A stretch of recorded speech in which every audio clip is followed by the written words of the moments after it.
Bonjour, je m'appelle Charlotte Denis. Dans cette vidéo, je vais vous présenter mon premier projet, le banc Maze. La demande pour ce projet, c'était de créer un mobilier sur le thème Welcome Home. Ma recherche a donc commencé par une phase d'analyse. L'objectif pour moi, durant cette première étape, c'était de comprendre les besoins que nous avons lors de cette transition entre intérieur et extérieur. J'ai donc réalisé un organigramme qui m'aiderait à proposer un mobilier adéquat. J'ai répertorié l'ensemble du mobilier que je pourrais proposer et les poids importants pour chacun d'eux. Par cet organigramme, j'ai également précisé ma définition de Welcome Home. Pour moi, ce terme bienvenue à la maison englobe tout un type de mobilier qui permet le passage d'un environnement à un autre et qui engendre des changements. Se dévêtir, se déchausser, s'admirer, se poser un instant, discuter, flâner, se dépêcher, chercher, déposer des courses, prendre une veste. Welcome Home regroupe selon moi un espace de transition qui permet l'accueil.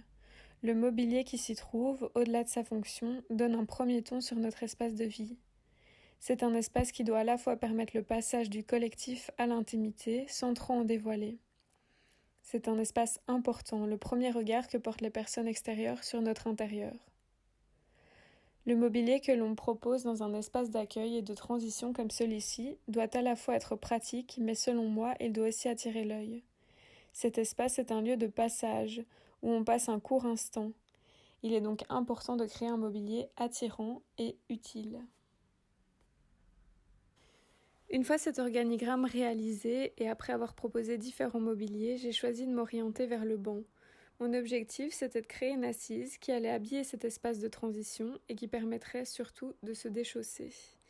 Mon idée de départ, c'était d'avoir un banc dont le design serait formé d'un seul trait. L'idée d'avoir une impression de continuité et de créer un banc graphique mais surtout unique. Au-delà de l'aspect visuel, j'ai choisi le banc car c'est ce qui, selon moi, peut combiner un ensemble de fonctions dans cet espace. Un banc ne sert pas seulement à s'y asseoir, un banc c'est un mobilier multifonction qui permet d'y déposer un sac, une veste.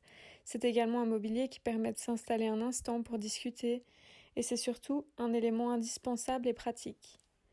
C'est un mobilier qui parle à tous et dont tout le monde se sert. Mon objectif était de toucher un maximum de gens, de convenir aussi bien aux jeunes qu'aux personnes plus âgées, aux hommes qu'aux femmes. Un mobilier qui à lui seul pourrait habiller cet espace de transition et que chacun pourrait s'approprier comme il le souhaite. Je suis donc passée par une seconde phase de recherche formelle pour garder mon principe de base sur le cheminement tout en le rendant plus solide. La difficulté, c'était de garder cette sensation de parcours au premier regard, tout en trouvant un système pour joindre les montants entre eux et les rendre moins fragiles lors du déplacement du banc. Le second gros changement dans l'esthétique première du banc, ça a été les angles. Il était important de l'adoucir, de le rendre plus agréable visuellement en venant casser les angles qui étaient très présents.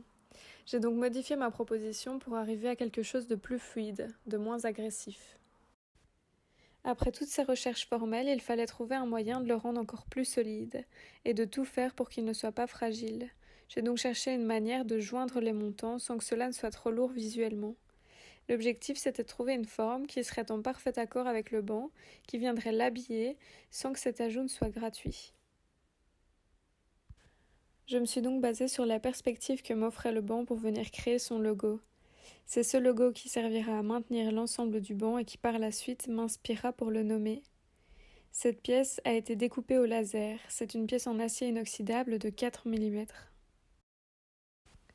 Un autre détail important du banc Maze, c'est la mise à distance entre les deux montants centraux par rapport à la base. Ceux-ci sont maintenus à 1 cm de la base grâce à des tubes en acier inoxydable. Ils vont permettre de renforcer la solidité du banc en répartissant les charges, mais ils servent également à renforcer l'impression de parcours en marquant la fin de celui-ci. J'ai également réfléchi avec la supervision de Monsieur Bien à un assemblage cohérent entre les différentes parties, savoir où exactement se situerait la jonction entre les éléments et comment réaliser l'arrondi. 3 possibilités sont ressorties, allant de la moins chère à la plus coûteuse, mais également avec des différences en termes de visuel. Mais a été réalisé par la menuiserie Denis, qui n'est autre que mon papa, menuisier et ébéniste de formation. J'ai donc pu suivre les étapes de la construction. Au niveau de la communication, je lui avais transmis les plans, les détails que j'avais choisis, et pour des questions de facilité, j'avais également réalisé une maquette. Lors du choix de l'essence, j'ai choisi de réaliser Maze en frêne massif. L'idée, c'était d'utiliser un bois résistant, mais surtout un bois européen. Je voulais un rendu blanc nacré, c'est pourquoi cette essence se prêtait parfaitement à la réalisation de ce banc.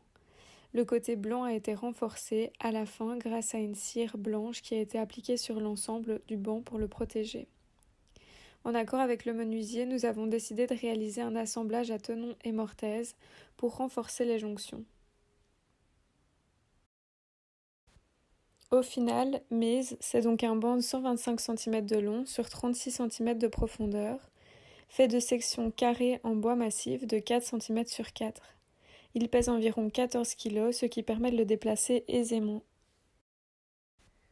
Lorsqu'il a fallu choisir un nom pour ce banc, j'ai interrogé mon entourage sur la manière dont il percevait ce banc, et inconsciemment, je me suis rendu compte que la perspective que j'avais utilisée pour réaliser le logo semblait s'inspirer des représentations des labyrinthes, et c'est ça qui attire l'œil au premier abord.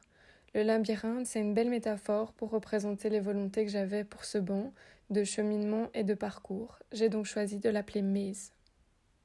Maintenant que vous en savez plus sur mes volontés, je vous laisse avec quelques images représentatives de ma création pour terminer cette capsule.